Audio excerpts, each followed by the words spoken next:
Bismillahirrahmanirrahim. Assalamualaikum warahmatullahi wabarakatuh.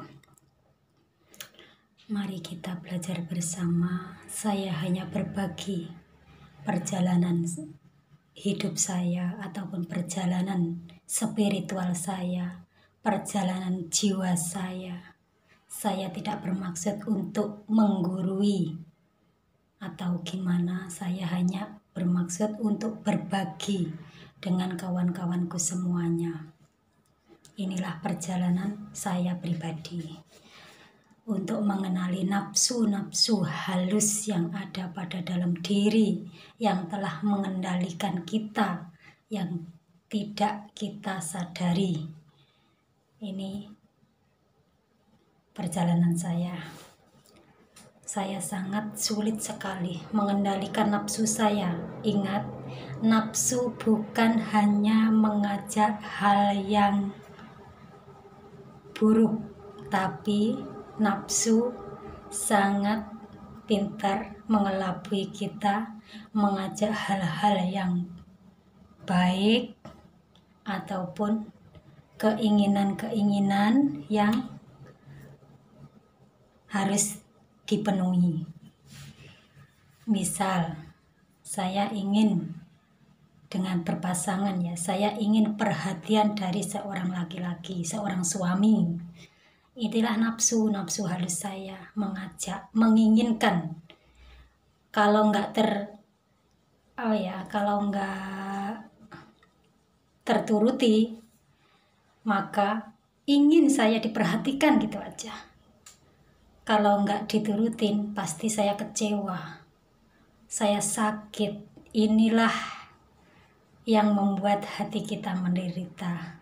Saya ingin dimengerti, itu saja nggak terturutan, maka harus kita bisa meminimkan semua keinginan-keinginan. Kita harus bisa mandiri, kita harus bisa berdiri sendiri, karena Allah itu esensinya adalah sendiri dan tidak butuh siapa-siapa, dan bisa berdiri di atas kakinya sendiri. Inilah kalau kita sudah bisa menjalankan hal yang seperti ini, dari segala keinginan, bahkan keinginan kecil, itu kita mengosongkan segala keinginan. Inilah memang perjalanan yang gak mudah.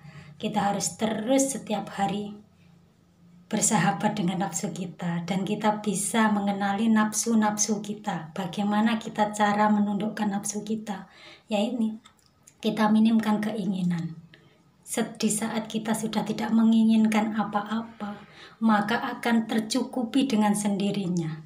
Misal saya ingin dimengerti oleh suami, tapi suami saya paksa untuk mengerti saya, itu juga nggak datang, karena saya terlalu beringin, dan keinginan itu kalau tidak terturuti maka kita akan sakit. Di saat saya tidak menginginkan semua itu, tapi saya memberikan kepada suami saya misal pengertian dan cinta, kita cukup diam, tidak meminta, maka dia pun akan memberikan kepada kita. Sesungguhnya apapun itu adalah cermin dari diri kita sendiri. Di saat kita memberi kepada orang lain itu senang, ya, memberikan kita kehilangan, tapi kita senang, maka dengan sendirinya kita akan tercukupi. Apapun yang kita berikan akan kembali kepada kita sendiri. Inilah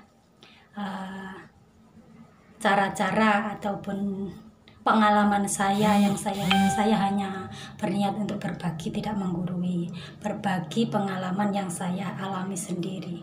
Jadi saya mencoba menekan segala keinginan saya, baik itu keinginan dari yang besar sampai yang kecil. Itu saya minimkan, karena saya nggak mau hati saya menderita karena keinginan-keinginan saya.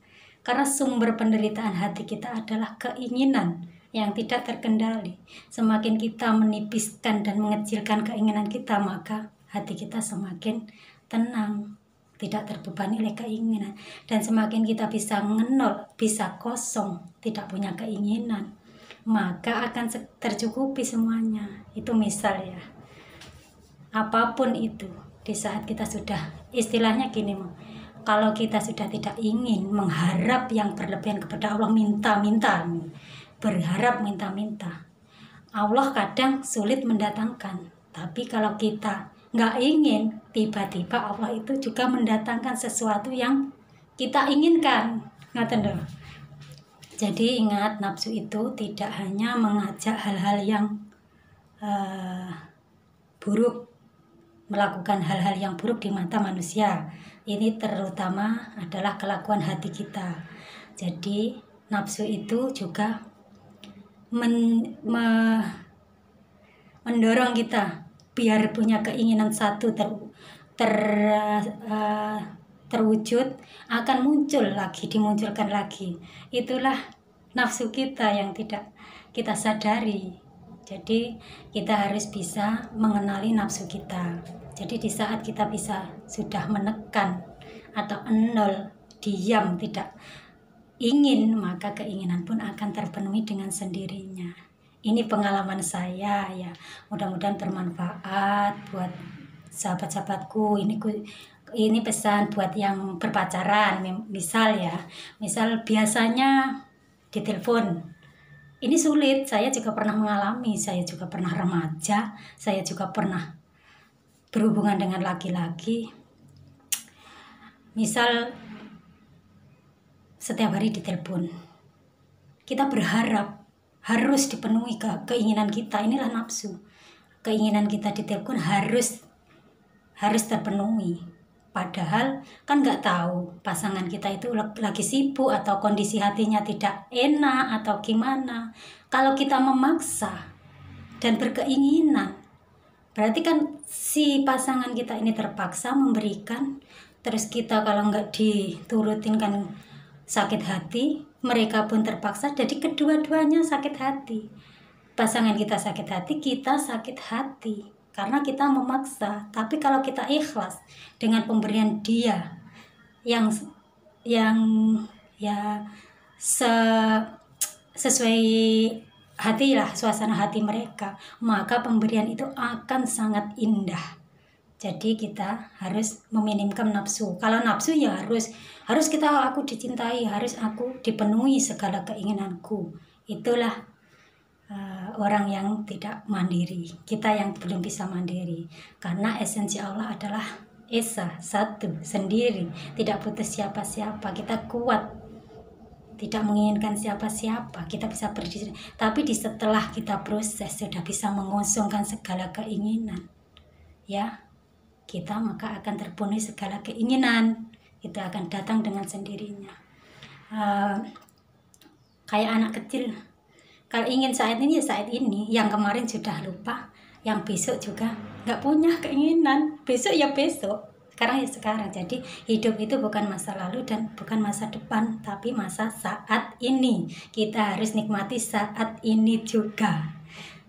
Segitu saja, ini pengalaman saya pribadi, semoga bermanfaat untuk teman-temanku semua. Besok disambung lagi.